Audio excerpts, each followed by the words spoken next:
Donc, allons-y. On continue. Éphésiens 4, verset 17. Voici donc ce que je dis et ce que je déclare dans le Seigneur. Voici donc ce que je dis et ce que je déclare dans le Seigneur. C'est que vous ne devez plus marcher comme les païens vous ne devez plus marcher comme les païens qui marchent selon la vanité de leur qui marchent selon la vanité de leur pensée. Vous ne devez plus marcher selon les païens qui marchent selon la vanité de leur pensée. Ça veut dire que les païens là, vous savez, quand vous lisez dans Ésaïe chapitre 55, Dieu dit quoi? Que mes pensées ne sont pas vos pensées. Mes pensées ne sont pas vos pensées. Donc lui, Dieu, ses pensées sont différentes de la pensée des hommes. Et mes voix ne sont pas vos voix. Donc il a commencé d'abord par penser et ensuite il dit voix. Donc si vous voyez les hommes, si vous voyez du moins les voix d'un homme là, c'est en réalité influencé par sa pensée. Ça veut dire que il réfléchit, sa manière de penser, c'est sa mentalité en fait qui dirige ses voix. C'est sa pensée qui oriente ses voix. Un homme réellement ne peut pas être un voleur alors que dans sa pensée même il n'est pas un voleur. Amen. Donc il dit que les païens là, ils marchent selon la vanité de leur pensée. Ça veut dire que si tu vois quelqu'un qui est dans la prostitution, ça veut dire que sa pensée là est quoi? Dans la prostitution. Tu vois quelqu'un qui est en train de dans le matu vu, ça va se matérialiser, mais en réalité c'est dans sa pensée qu'il y a le matu vu. Il dit que les païens marchent selon la vanité de leurs pensées.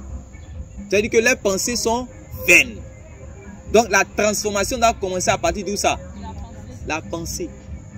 Et quand on parle de pensée, là, en fait, c'est l'être intérieur, c'est la mentalité. Amen. Les païens marchent selon la vanité de leurs pensées.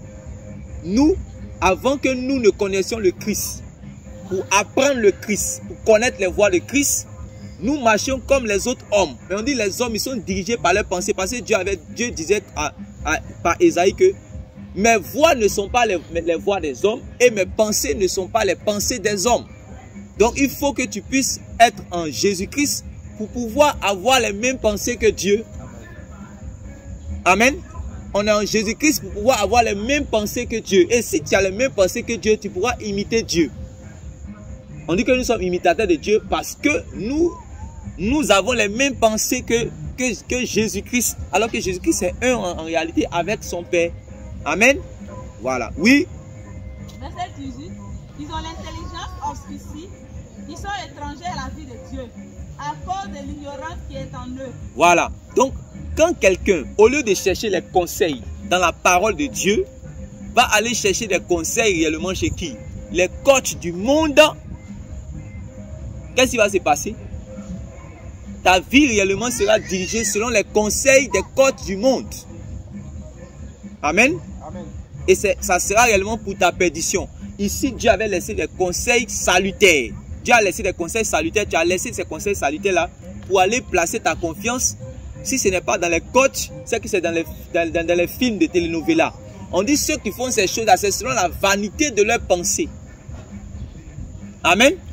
C'est la vanité de leurs pensées. C'est-à-dire que leurs pensées sont vaines. Leurs pensées sont tordues. Leurs pensées ne s'alignent pas avec la pensée de Dieu.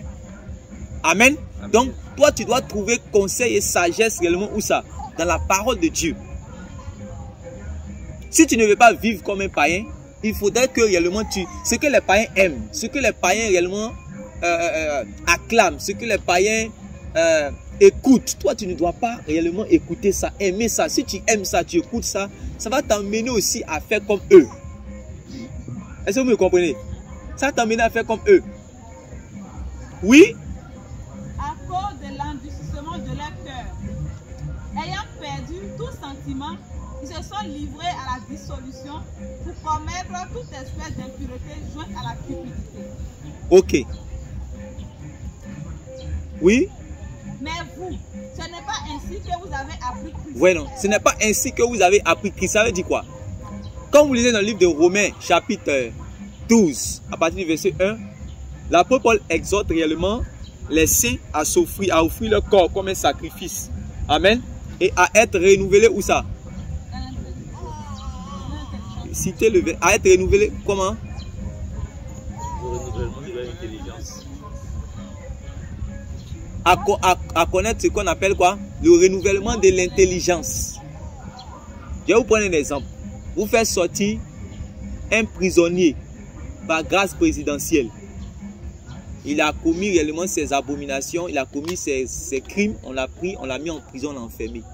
Et puis par un décret réellement présidentiel, on lui donne la grâce présidentielle. Et puis il sort de la prison. Quand il sort de la prison, est-ce que ça veut dire qu'aussitôt, parce qu'on a fait le décret, la grâce présidentielle, automatiquement toutes les dispositions de son cœur qui l'ont amené réellement à aller faire les crimes pour lesquels on a incarcéré là, est-ce que ça a changé directement dans son cœur? Donc il faut que réellement on arrive à changer sa mentalité pour qu'il n'ait pas, une fois étant dans la société, il n'est pas à aller reprendre vraiment les mêmes choses, les mêmes crimes pour lesquels il a été réellement condamné. C'est pas ça? Voilà, il faut qu'on puisse changer sa mentalité. Donc quand toi tu étais lié par le péché et que tu as été délivré par le sang de Jésus, la parole de Dieu là, c'est ça qui va venir pour changer tes dispositions. Regardez la prière de David dans le psaume 51. Il a dit, lave-moi avec l'hysope, purifie-moi. Mais après ça, il a dit quoi?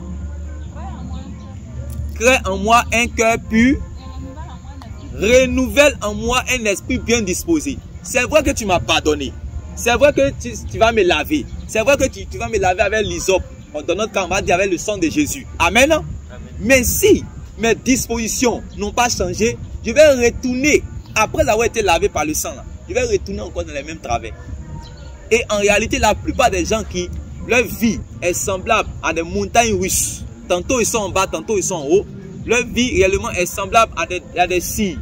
Là, vous voyez là, les scies qui sont dans la main des menuisiers, c'est les dents des scies. C'est comme, vous voyez, c'est comme ça. Il y a les vies chrétiennes qui ressemblent à ça. Il y a les vies chrétiennes là. C'est comme quand tu vas à l'ouest là-bas. C'est les montagnes. Tantôt on appelle 3 mois. Ça va, frère, je suis tombé dans le péché. Hein? Ok, que Dieu te pardonne, frère. Ok, on a prié. 2 mois après, frère, ouais, je suis tombé dans la même filet, me fatigue. Ouais, c'est les mêmes choses. David savait que Dieu est miséricordieux, il va me pardonner, il va me laver. Mais, qu'est-ce qui a fait que je suis parti convoiter la femme alors qu'on m'a dit que c'est la femme de quelqu'un? C'est où ça? Mes dispositions, les dispositions de mon cœur. Si Dieu n'a pas changé ce cœur-là, ça va fabriquer le même péché. Dis à ton cœur, ça va fabriquer le même péché. Dis à ton frère. Est-ce que vous comprenez ça? Donc, il faut que les dispositions de mon cœur changent. Il faut que ma mentalité change maintenant. C'est pour ça qu'il dit quoi? Crée en moi un cœur pur. Amen. Crée en moi un cœur pur. Donc, quand nous sommes venus dans le Seigneur, c'est la parole de Dieu en réalité. Notre connexion avec la parole de Dieu qui va réellement créer en réalité ce cœur-là. Est-ce que vous comprenez ça? Crée en moi un cœur pur. Le cœur dont on est parlé, c'est la mentalité ici en fait. La parole de Dieu doit changer ta mentalité. Mais pour que la parole de Dieu arrive à changer ta mentalité, toi-même tu dois adopter, tu dois accepter ce que la parole de Dieu dit. Tu dois conditionner ta mentalité à cela. Tu dois conformer ta mentalité à cela. On est d'accord? Tant que tu n'es pas d'accord avec ce que la parole de Dieu dit, ta mentalité ne pourra pas changer. Toi, tu peux être quelqu'un qui dit, ah, moi, je veux réussir dans la vie, quel que soit ce qui va arriver, moi, je veux réussir dans la vie. Alors que la parole de Dieu dit que de ne pas avoir la soif de posséder. Toi, tu dis, ah, moi, là, non. Moi aussi, je suis né là, je suis né aussi pour rouler vraiment les carrosseries. Je suis né aussi pour rouler les quoi? Les Rolls-Royce. Voilà. Quand tu regardes ça même dans les documentaires, ton cœur fait pou, pou, pou, pou. Depuis que tu es païen là, ça faisait pou, pou, pou. Quand tu es devenu encore chrétien, ça continue encore de battre à la vue des Rolls-Royce. Or, normalement, quand tu réellement es devenu un enfant de Dieu, cette mentalité doit être cassée. Une fois que c'est cassé, quand tu vas voir ça, tu es tranquille. Si Dieu t'a donné, gloire à Dieu. Si tu n'as pas, gloire à Dieu. Mais il y a des gens, la mentalité n'est pas encore quoi? Transformée. C'est dit, crée en moi un cœur pur. C'est parce que les gens n'ont pas laissé Dieu à créer en eux un cœur pur que même ils sont devenus même jusqu'à pasteurs. Mais chez lui, pour lui, c'est un moyen maintenant de gagner quoi? Beaucoup d'argent. Je dis que avant là, c'était difficile dans ma vie. mes parents réellement m'ont fait ceci, mes parents, oh Dieu, je suis devenu maintenant chrétien. Chez lui maintenant, comme il est devenu chrétien, que Dieu qui est au ciel, qui est le créateur de tout, est devenu son père, voici un moyen maintenant de montrer qui est qui en famille ici. N'est-ce pas? Regardez les cantiques qu'ils chantent, regardez les chansons que les gens écoutent maintenant. Ah, avant, vous m'avez vilipendé, vous m'avez insulté. Aujourd'hui là, vous allez savoir que je suis l'enfant de Dieu. C'est pas ce que les gens chantent aujourd'hui. Avant, vous m'avez renié. Regardez maintenant, je suis dans la gloire de Dieu. Regardez, j'ai ceci, j'ai ceci. Parce qu'en réalité, sa mentalité n'a pas changé. Il veut toujours montrer aux gens que réellement je suis ceci, je suis cela. Mentalité, ça là. Quand tu acceptes la parole de Dieu, cette mentalité se brise. Et maintenant, Jésus maintenant va te donner maintenant une nouvelle identité. On dit les choses anciennes sont passées, toutes choses sont devenues nouvelles. Sinon, le jour que tu vas être confronté à une situation que Dieu te met dedans, tu vas faire comme, regardez, il y a un gars comme Dimas. 2 Timothée chapitre 4 verset 10. Ils ont commencé à servir Dieu avec l'apôtre Paul. À ce moment, il a abandonné l'apôtre Paul. L'apôtre Paul a donné la raison, il a dit quoi? Donc c'est un chrétien qui aime quoi? Le siècle présent, qui aime les choses du monde. Et puis les serviteurs de Dieu. Donc il y a beaucoup de serviteurs de Dieu, ils sont serviteurs de Dieu, mais qui aiment les choses du monde. À plus forte raison, il y a d'autres qui ne sont pas serviteurs de Dieu, il faut imaginer. Donc l'amour du monde doit être quoi? Brisé. Pour que tu acceptes une nouvelle mentalité qui n'aime pas le monde. Amen. Il faut accepter cette nouvelle mentalité qui n'aime pas le monde et les choses du monde. Sinon, tu es là, tu es dans l'affaire de Jésus là, mais ton cœur bat pour le monde. Dès qu'il y aura une petite occasion nette, tu es parti. Quand on allait réellement en mission en année, dans une église, il y a un prophète là qui est venu dire que oui, il fait partie des gens, comme on appelle ça même, aux États-Unis. Oh, il ne fait pas partie des gens aux États-Unis. Il a croisé réellement une dame qui fait les choses, les coups louches là. Elle est venue dire que on va faire des deals. Je vais vendre réellement, je vais vendre les gens comme les boys, les choses là, les nounous là. Je vais vendre ça aux Koweïtis, ouais. Les gens des Koweït là. Ceux qui habitent au Koweït là, les Arabes là, je vais vendre là, voilà. Je vais les vendre et on va se partager l'argent. Donc elle est venue rendre témoin. Les gens n'ont pas peur, hein. Ils ont fait le coup, elle est venue rendre témoin dans l'église. Hey, voilà, que moi depuis que j'ai connu l'homme de Dieu là, vraiment ma vie a changé. Aujourd'hui je suis maintenant aux États-Unis. Elle n'est pas aux États-Unis, hein. Donc elle a fini quand elle a fini de rendre témoin, ça, les gens sont contents. Ils se disent que donc le pasteur a l'onction de voyage. Donc qu'est-ce qui va se passer? Il va maintenant, la fille a voyagé. La fille, elle n'a pas voyagé, elle a voyagé, mais elle est au Koweït, elle n'est pas aux États-Unis. Mais elle est venue rendre un faux témoignage qu'elle est où ça? Aux États-Unis. Donc, pour que les gens puissent voyager, il faut donner telle chose. Il faut voir, il dit, automatiquement, elle a fait. Dans ça là, où elle va comprendre, elle se trouve où ça? Au Koweït. Et au Koweït, ils sont en train de la maltraiter. Une femme mariée, elle a abandonné même ça. Elle a abandonné, comment on appelle ça même, son foyer, hein, parce que son mari avait déconné. Il avait déconné, donc comme son mari a déconné, elle s'est fâchée, elle dit voilà une occasion pour moi de partir automatiquement. C'est pour cela, vous qui on vous donne vous êtes dans les projets de faites attention, hein. Est-ce que vous êtes motivé par où vous allez comprendre là?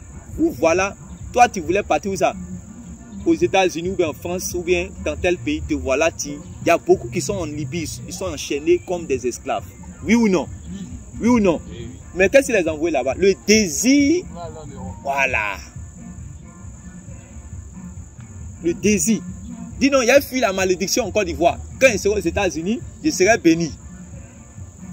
Même si tu as pris tu as pris avion, classe affaires, business class, que tu as dit que tu es monté dedans pour arriver jusqu'à. Dès que tu arrives aux États-Unis, la première personne qui va te saluer, c'est le démon des malédictions là. Il dit que bonsoir, bonne arrivée. Je t'attendais juste, j'attendais que tu descendes quoi. Je te dis que la malédiction là n'est pas limitée selon l'espace. Qu'un homme qui est maudit en Côte d'Ivoire sera maudit aussi où ça? Aux États-Unis. Ce n'est pas le fait qu'il y a pas un billet d'avion si échange. Non, tu es maudit en Côte d'Ivoire, tu seras maudit aux États-Unis. Donc si tu es maudit en Côte d'Ivoire, tu dois chercher la délivrance ici en Côte d'Ivoire en Jésus-Christ. Il y a beaucoup qui cherchent, non, je vais déménager, non, non, je vais voyager pour que ma vie change. Non, non, non. Jésus, il faut croire en Jésus-Christ de Nazareth. Et c'est Jésus-Christ qui brise les malédictions. Amen. Et sa parole qui brise les malédictions. Amen. Amen. Est-ce que vous comprenez ça? Voilà. Donc, le désir de voyage, c'est dans ça que, qu'est-ce qui s'est passé? Des gens se sont trouvés aujourd'hui dans certains pays qui n'avaient pas désiré parce qu'ils avaient la soif de posséder, de devenir quelqu'un pour montrer, et ne sait même pas c'est pour montrer quoi à qui. C'est dans ça démarche à abandonner l'œuvre de Dieu. Je vous en supplie, regardez la parole de Dieu, conformez réellement, conformez votre volonté à la volonté. Est-ce que c'est la volonté de Dieu? Confrontez réellement tout ce que vous voulez faire avec la parole de Dieu pour voir. Sinon, ça peut vous emmener nulle part. Nulle part. Si on n'avait pas veillé sur ça, peut-être il n'allait pas me trouver devant vous. Parce qu'il y a eu les occasions comme ça. Il y a beaucoup de personnes qui sont venues, même dans faire de l'œuvre de Dieu. Ils vont venir te proposer, ah, on va te faire ceci, on va te faire ceci. Tu vas partir là où tu vas comprendre, tu es devenu esclave des gens. Tu ne peux plus prêcher la vérité. Moi, on dit, tu voulais salaire combien de mille? 350 000 ans. Tu voulais salaire, puis maison, puis quoi? Ok. Maintenant, tu es dans l'église là. Tu ne peux pas dire que les homosexuels n'hériteront pas le royaume des cieux. Tu ne peux plus dire ça. Parce qu'on te donne un salaire à la fin du mois. Parce que c'est-à-dire que tu as intégré le réseau. C'est fini. Donc il y a des mouvements dans lesquels tu veux rentrer parce que ta mentalité n'est pas changée. Après là, tu vas voir que tu seras enchaîné, tu ne peux plus rien faire. Je connais beaucoup. Il y a certains frères aujourd'hui, ils sont à cause du désir de devenir quelqu'un, ils ne sont même plus dans l'assemblée. Parce que, je dois devenir quelqu'un, je dois devenir quelqu'un, je dois devenir quelqu'un, je dois devenir quelqu'un. Il met tous ses biens, toute sa pensée réellement dans n'importe quelle affaire. Tout ce qui peut donner l'argent, il se met dedans. Il ne cherche même pas la pensée de Dieu dès que Dieu met une petite somme dans sa main. C'est ça qui emmène les gens à la perdition. Donc réellement, réformons nos voies. Alléluia. C'est les païens, dès qu'ils ont l'argent, mais dès qu'ils voient l'avenir là, c'est-à-dire c'est différent à cause de ce que la mentalité n'est pas changée, n'est pas transformée. Oui. Verset 20. Mais vous, ce n'est pas ainsi que vous avez appris Christ, si du moins vous l'avez entendu, et si conformément à la vérité qui est en Jésus, c'est en lui que vous avez été instruits à vous dépouiller, vu égard à votre vie passée, du vieil homme qui se corrompt par les convoitises trompeuses, à être renouvelé dans l'esprit de votre intelligence, et à revêtir l'homme nouveau, créé selon Dieu, dans une justice et une sainteté donc, que produit la paix. Donc vous voyez comment on révèle l'homme nouveau. C'est pas seulement de manière théorique. C'est pas de manière théorique en pensée. C'est-à-dire que c'est quelque chose même de pratique. Puisqu'on a dit que le chapitre 10, à partir du chapitre 4 au verset 17, on commence à parler des choses pratiques. Et vous voyez qu'on a montré comment on doit revêtir l'homme nouveau. C'est en pratique. C'est en pratique. Donc c'est à chacun de nous de s'examiner pour voir réellement si dans la pratique là, je marche comme Jésus pour voir si je suis quelqu'un de nouveau vraiment. Donc depuis chaque fois les frères et sœurs te donnent les conseils, la parole de Dieu, on vient, on prêche là. C'est ça. C'est parce que dans la pratique là, c'est pas encore ça. Il faut que dans la pratique ça soit ça. Amen. Amen. Si tu as appris Christ réellement, il faut que dans la pratique ça soit ça. Est-ce que ta mentalité, quelle est ta mentalité jusqu'à actuellement? Quelle est ta manière de voir les choses? Quelle est ta manière de voir la vie? Ta vie là, ça se résume sur quoi? Ça se résume à quoi? Je vous dis le secret. Il y a des gens qui ont s'inquiéter chaque fois pour les... Jésus a dit simplement que vous êtes venus en moi là. Ne vous inquiétez même pas du lendemain. Tout ce que Jésus te demande, c'est que ce que tu es en train de faire, si tu crois que c'est la volonté de Dieu actuellement, il faut le faire bien. Jésus peut te bénir. Il y a des gens qui se disent que eux là même là, tant qu'ils n'ont pas voyagé d'abord, ils seront pas bénis. Or qu'il faut savoir que en réalité, toi-même tu es déjà béni parce que tu as cru au Seigneur Jésus. Amen. Amen. Est-ce qu'on est d'accord? Amen. Tu es déjà béni parce que tu as cru au Seigneur Jésus. 2. Ce que le Seigneur Jésus te donne de faire maintenant, si tu es fidèle dans ça, en peu de choses qu'il t'a confié là, il dit quoi? Il va te donner quoi? Il va te confier de grandes choses. Donc pourquoi réellement t'inquiéter? Pourquoi t'inquiéter? Le Seigneur Jésus réellement peut, c'est-à-dire au-delà de ta mentalité, au-delà de ton imagination, il va te bénir d'une manière que toi-même tu ne sais pas. Il ne faut pas réellement courir après réellement les choses que les païens courent. Alléluia. Amen. Alléluia. Amen. Voilà. Il faut qu'on se dise la vérité. Qu'on se dise la vérité. Il y a beaucoup d'entre vous là réellement, ils n'ont pas forcément besoin de faire telle chose réellement pour réussir même dans cette vie.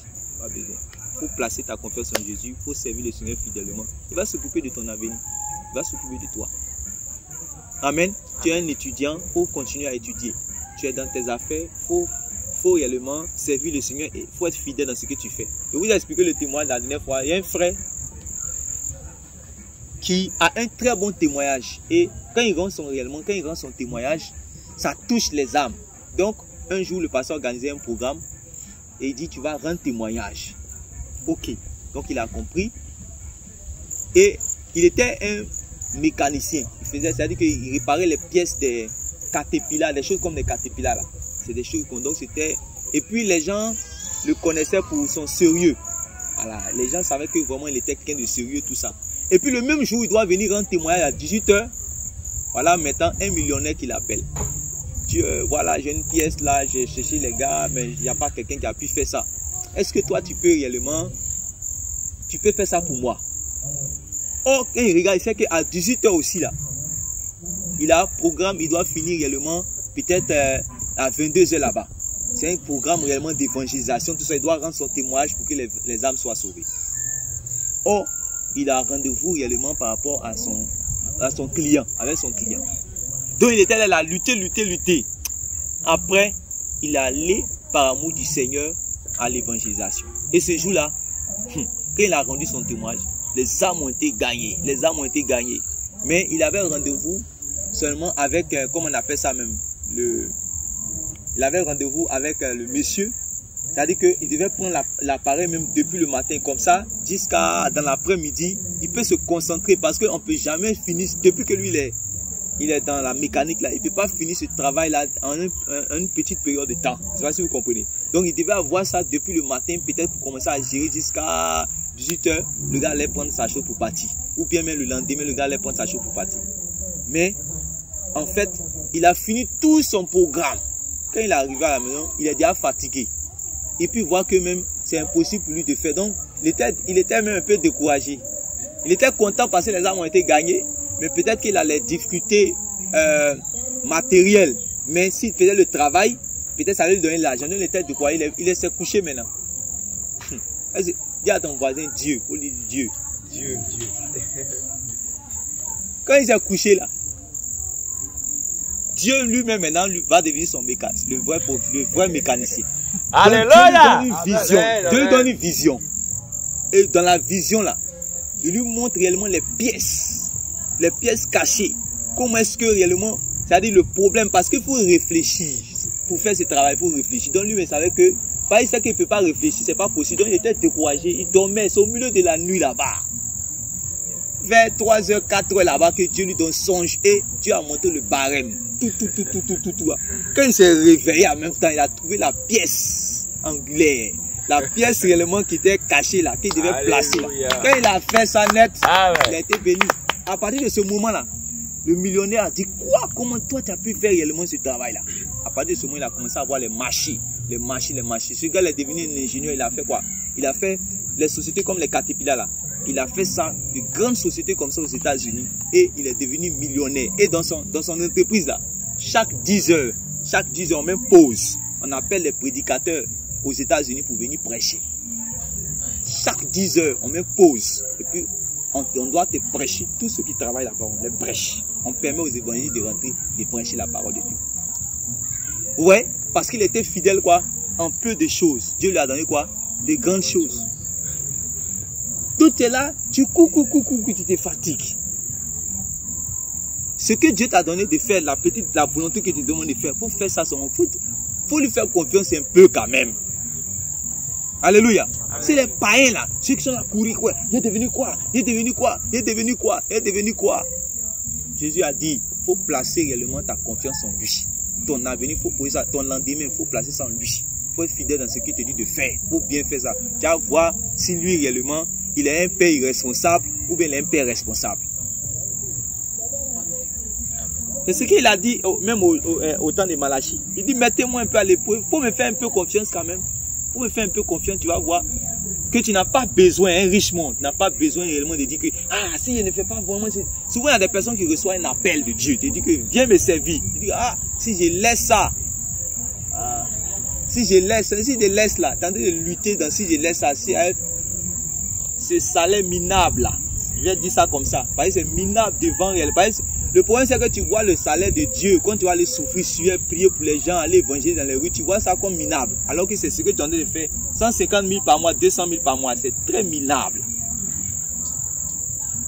C'est minable devant le grand appel de Dieu, les âmes que tu dois sauver pour le Seigneur. Il y a d'autres qui ont reçu l'appel de Dieu, ils sont accrochés sur petit salaire là. Là, tourner, pirouater. Et puis ça a partir de 5 ans, maintenant où tu as fini de trucs là, c'est maintenant tu as dit, hey, si je savais tourner, mais tu as perdu 5 ans de retard. Moi, je ne regrette jamais d'avoir abandonné les études pour servir le Seigneur, jamais. Parce que c'est ce que le Seigneur m'avait dit et je sais ce qu'il a gagné dedans. Il a répondu à son appel jeune. Alléluia. Et ceux qui font réellement des sacrifices pour le Seigneur ne les oublie pas. Et celui qui peut comprendre, comprendre. Alléluia. Qui peut comprendre, qui comprenne. Oui. Verset 25. C'est pourquoi renoncez au mensonge et que chacun de vous parle selon la vérité à son prochain. Car nous sommes membres les uns des autres. Amen. Les païens, ils mentent. Amen. Les païens mentent. C'est pour ça que Dieu, par la grâce de Dieu, nous a conduit réellement à nous parler les uns les autres encore ainsi, pour que la vérité règne au milieu de nous. Alléluia. Amen. La vérité règne au milieu de nous. Souvent, malheureusement, vous allez voir, c'est vrai qu'on n'a pas parlé de vol, mais vous allez voir dans les assemblées, tu donnes la veille de prière, et puis tu te poses ton portable, mais de temps en temps, tu regardes quoi, pour voir si ton portable est encore là, parce que peut-être quelqu'un peut voler. Ok, normalement, c'est des choses qui ne vont pas exister au ciel, quoi. Mais ce n'est pas seulement au ciel que ça doit exister, même parmi les saints. Puisque parmi les saints, on dit qu'on n'entend pas ce genre de choses. Gloire à Jésus. Amen. Voilà. S'il y a la vérité qui règne parmi nous, on ne va pas avoir peur, on ne va pas soupçonner qu'il y a quelqu'un qui a volé tout ça. Non, non, non, non. Est-ce que vous me comprenez ça? Vous comprenez? Voilà. Il faut que la vérité règne au milieu. Il faut que se dise la vérité les uns les autres. C'est quand il y a mensonge là. C'est là maintenant, à partir de ce moment, il n'y a plus confiance. Mais si j'ai toujours ouvert mon cœur, il y aura la confiance. Amen. Amen. Donc on marche dans la vérité. Amen. Amen. On a vu où mensonge a conduit Ananias et Saphira. Alléluia. Amen. Nous ne devons pas réellement mentir les uns les autres. On doit dire la vérité. On doit se confesser les uns les autres. Amen. S'il y a telle chose, il faut dire la vérité. Gloire à Jésus. Amen. Oui. Si vous vous mettez en colère, ne péchez point, que le soleil ne se couche pas sur votre colère. Amen. Ça veut dire quoi? Ça veut dire que la colère peut arriver. Amen.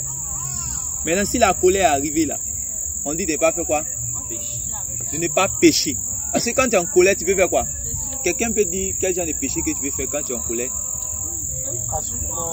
Attends, on ne parlait pas à la fois. Qui veut parler d'abord? Tu peux facilement taper quelqu'un. Tu peux facilement taper quelqu'un. Parlez fort, s'il te plaît. Tu peux facilement insulter, oui. Oui. Tu peux casser quelque chose, voilà, tout ça. Dis la colère là. Quelqu'un lui a dit quelque chose. Tu peux tuer, voilà. Tu peux crier. Tu peux commencer à crier ici, voilà. C'est facile. La colère peut nous emporter. Mais dis quand la colère là, ça vient. Amen. Amen. Nous ne devons pas pécher. Le païen, dès que la colère vient, mon cher, automatiquement, on va se laisser. La dernière fois, on avait parlé dans Baka, on avait parlé, on dit que, quand les appareils, souvent les apprentis, là, ils ont les comportements déplacés. Tu vois, même une maman, quand ça l'énerve, elle dit, pays ça, il n'aime pas, tu n'aimes pas ça, hein. Donc, toi, tu es marié. Un jeune, il dit, pays ça, il n'aime pas tes plaisanteries, là, hein. Il va te décharger si tu vas voir. Tu vas comprendre. Il va te décharger comment elle est ici, là. Faut quitter là-bas. Aïe! C'est-à-dire, le petit là, c'est-à-dire, il t'a descendu comme ça. Donc, automatiquement, quoi? Ta colère peut venir. C'est normal, la colère peut venir.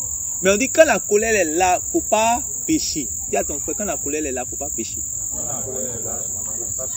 Alléluia. Amen. Ça, dans les relations humaines, ça va arriver.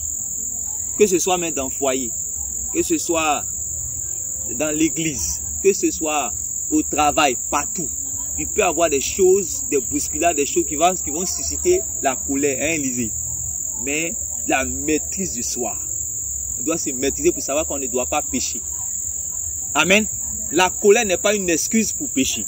La colère n'est pas réellement un tremplin pour pécher. Quand quelqu'un a le Christ, même qui la colère est arrivée, Christ peut lui donner la puissance pour dominer la colère. Amen. Alléluia. Amen. Dis à ton frère, Christ peut te donner la puissance pour dominer la colère. Oui. Que celui qui dérobait ne dérobe plus. Que celui qui dérobait ne dérobe plus. La première personne même qu'on ne va pas dérober d'abord, c'est Dieu. Et celui qui peut comprendre, comprenne. Et celui qui dérobait ne dérobe plus. Maintenant, il ne faut pas dérober ton prochain. Amen. Il ne faut pas dérober ton prochain. Il ne faut pas dérober ton prochain. Tu es allé, tu travailles quelque part. J'ai pris l'exemple tout à l'heure. On t'a donné 1 million pour aller, on t'a donné 1 million, on te dit va donner ça quelque part. C'est 10 millions. 10 millions, peut-être que ton patron te fait tellement confiance, donc souvent tu peux enlever dedans. Et il y a beaucoup qui sont des voleurs. Ils enlèvent souvent les 10 000 dedans. Ça, c'est le vol. Même les femmes qui sont mariées, quand tu vas réellement au marché, tu as dit que tu veux faire telle chose. Généralement, par confiance, ton mari, bon, il n'a pas besoin de ça, pas le problème. Mais si vous êtes dans un esprit vraiment de vérité, tout ça, ça va faire que, vous savez que souvent, tu vas laver par exemple les habits de ton mari. Tu sais, quand tu laves les habits de ton mari, il peut laisser réellement des pieds. Il a oublié 5 000 là. Il a oublié 5 000 là, il est cuit. En même temps, il va... C'est-à-dire, normalement, qu'est-ce qu'il doit faire? Il a oublié les 5 000, qu'est-ce qu'on doit faire? Une chrétienne doit faire quoi? Maintenant, vous posez la question, même si le mari est dur, hein, Ruth, si le mari ne donne pas l'argent, hein, que tu as eu occasion, voilà 5 000 là, voilà ça, il a oublié ça. On dit quoi? Une occasion loupée, c'est quoi? C'est du péché. Ouais, ça là, c'est du diable. C'est diabolique, non? Voilà. Donc, dès que le gars a oublié l'argent, la net, voilà, lui-même ne me donne pas. Lui-même ne me donne pas. Ouais, il va voir ça, à ce moment, il ne va pas lui donner. Dieu même sait qu'il ne me donne pas. Non. Amen. Amen. Non. Nous devons réellement être dans la vérité. Si c'est ton mari, chérie, vraiment quand il avait la vie là, j'ai trouvé réellement 5 000. Quand tu te comportes comment, le mari sait que vraiment tu es une bonne femme. Tu vas au marché, même il te demande jamais la monnaie, pas que tu es une bonne femme. Toi-même, tu as fini de faire, tu dis, chérie, reste dans le temps, voilà. Amen. Quand il y a la vérité là, c'est ça. Mais les gens se dérobent, même mari, femme, ils se dérobent encore. Fiancé se dérobe encore. On ne fait pas ça. Amen. Voilà. Normalement, là, ta femme même doit savoir où tu gardes ton argent. Mais souvent, à la fois, il a peur de sa femme. C'est ça, on dit de marier chrétienne. Hein? Il n'a pas marié chrétienne, il a peur. Parce qu'il n'a pas marié chrétienne. Donc, il s'est dit quoi? Il a marié une païenne. Donc, s'il a laissé son argent là, la fille, elle va voler. La fille, elle va voler. Hein? Elle n'a pas la crainte de Dieu. Elle va voler. Est-ce que vous comprenez ça? C'est tout ça, à cause de tous ces détails. Dieu veut vous faciliter ta tâche là. Il dit que pour marier, tu te maries dans le Seigneur. Si tu dois te marier en tout cas, vous te marier dans le Seigneur. C'est important. Oui? Que celui qui dérobait ne dérobe plus, mais plutôt qu'il travaille en faisant de ses mains, ce qui est bien, pour avoir de quoi donner à celui qui est dans le besoin. Est-ce que vous comprenez ça? On dit quoi? Que celui qui dérobait ne dérobe plus, mais plutôt qu'il travaille